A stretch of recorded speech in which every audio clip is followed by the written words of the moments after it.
Check. Check one. Check. Check.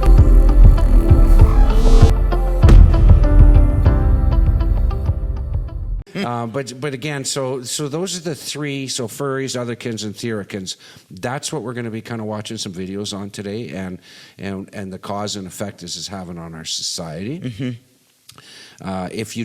If you don't think it affects you, you might want to think again, because it does. It affects our way of life. That's what it does. When we give, these people are mentally ill. Mentally unstable. Okay? Yeah. They are. They don't need to be loaded full of drugs to balance their chemical. That's another episode by itself as well. Mm-hmm. But they are mentally ill and they need help. And our health system worldwide is broken. Mm-hmm. It's just broken. Mm-hmm. We'll get more into that, more about that a little bit later in the episode here. So that brings us on to, who's involved in this, right? So it's the kids and the teens. You know what? I think we're before we get into that, mm-hmm. let's run the video. This one video, mm-hmm. and then we will stop and talk about it. Okay. Hi, Naya. Hi, Luis. Hello, nice to meet you.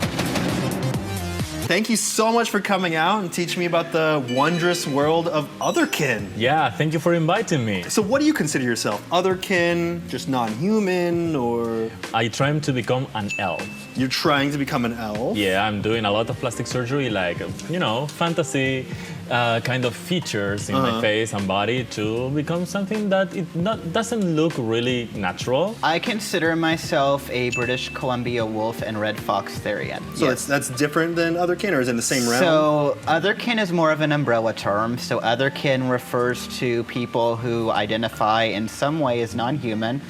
Therian is a more specific term referring to animals that are living or were once living on this earth. Basically, if it really existed in the realm of reality. Right, that would be Therian. So what does being Otherkin entail? You identify usually spiritually or psychologically or both. I've seen cases where it's been neither, but you have this deep identification as something that is not human.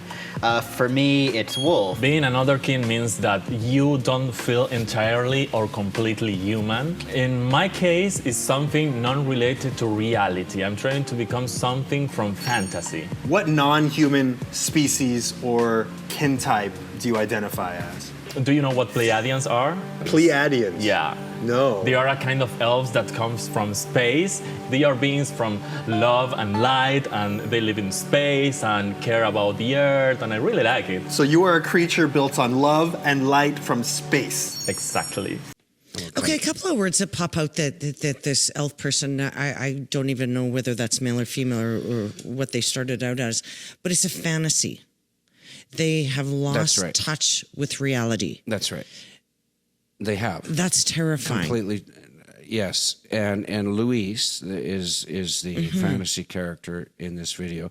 I need to pay homage. We need to pay homage to Anthony Padilla for he's the interviewer in this mm-hmm. case. It's his show, mm-hmm. and he's. I would encourage people to watch this movie or this video in its entirety if they're interested. Mm-hmm.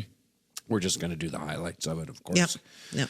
But getting back to your question, so Luis is. I'm not trying to do a spoiler alert here, but he's gone through 30 body modifications, mm-hmm. 30 surgeries.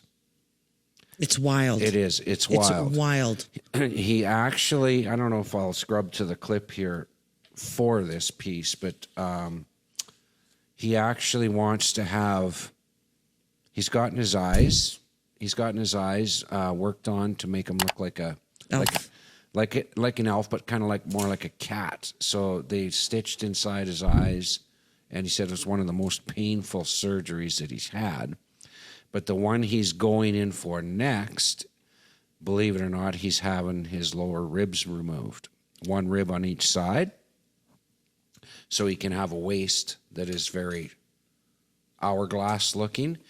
And more disturbing than that, G'lenda, is he wants to have, after he gets his ribs removed, he wants to barbecue them and eat them.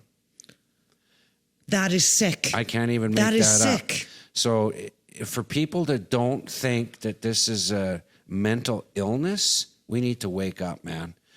This is our youth. These are the leaders of the country in the future. And it's just insane. I might scrub to that part just so you can see him say that. It's terrifying. It is terrifying. Like at a loss for words, right? Yeah. I am going to scrub. Like to out that of part. touch, just lost touch with reality. Yeah. That is not okay. And so where does somebody like this find a job? Right. You know, I'm out of the corporate world, but I know, 10 years ago, I wouldn't have hired somebody that looked like an elf, or somebody that came to work dressed up in a furry suit, or somebody that, couldn't speak in a meeting and just like this, and I'm supposed to understand the cat language. Yeah. And we love animals. We both love animals. Dogs, cats. We have deer, porcupines. They're a little bit of, they can be pricks in the yard, but no, we love animals, and we do. This is terrifying. Yeah, this deserves zero platform, you guys. And we're giving it a platform as awareness. No, as awareness, we're not giving them. You know what we're giving a platform to is the mental illness. Mm-hmm. The fact that we don't have anybody in our society, in our governments. Where are our governments in all Where's this? the parents? Where's the parents? Yeah. Mm-hmm. Like, if somebody was to say that they're going to eat their own ribs, like that's Hannibal Lecter shit, right? Mm-hmm. That person needs to be committed. They need help. Yeah. They totally need help. I'm just going to play this real quick. I actually will eat myself if I remove my ribs. I was thinking about that. There's a surgery I like that it's the rib removal to have a waist, like a really nice tight waist. Okay. And I was thinking doing like a barbecue with my own ribs sounds like really extreme and strange, and I would love to see how I taste. You're saying that you would get your ribs removed to have a thinner waist, and then you would eat your ribs over a barbecue to know how you taste? That's exactly what I'm saying. I'm speechless. This is this is on YouTube, right? This is a society. It's crazy. So if you've got a young influenced child, somebody who's highly influenced child that watches something like, I'm not saying that needs to be censored. I'm saying that person needs help, right? Stop giving these people a platform and saying, You know what's terrifying is these people could be raising children, right? So I was out with my girlfriend a couple of weeks ago, and she said, in our city of 250,000 people, she actually saw a furry parent wheeling a baby stroller down the street. How is that okay? that's not okay. So this person identified as a cat, where they were in a furry cat suit, and they are raising a child. So that child's going to be free to be a cat, a dog, a hamster. Like, I don't know, maybe dad's a dog, mom's a cat, and this will be a little hamster, a little squirrel. And that's okay.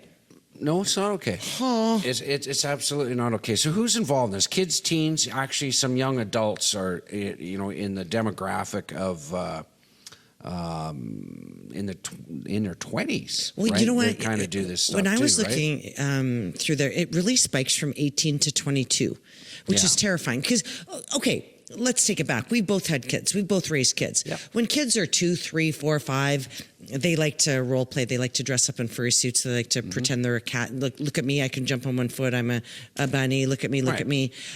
That's age appropriate. When your 10-year-old wants to dress in a cat suit, or even not even dress in a cat suit, just identify as a cat, that's not age appropriate. No.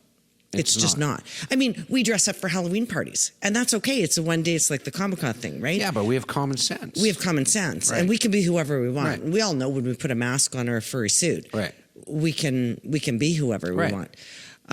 But when you're 18 years old and you're going to secondary education or going to a job, and you expect everybody to That's right. adapt to this ridiculous behavior. It's you know what? I would walk out of that if my employer said, "Oh no, we've got to be all inclusive." I'd be like, I'm out. See you later. Yeah, might shit on his desk maybe because that's. Well, wouldn't there be a litter box? No, I wouldn't care. Okay. But who's involved in this? Kids, teens, parents. Who's to blame?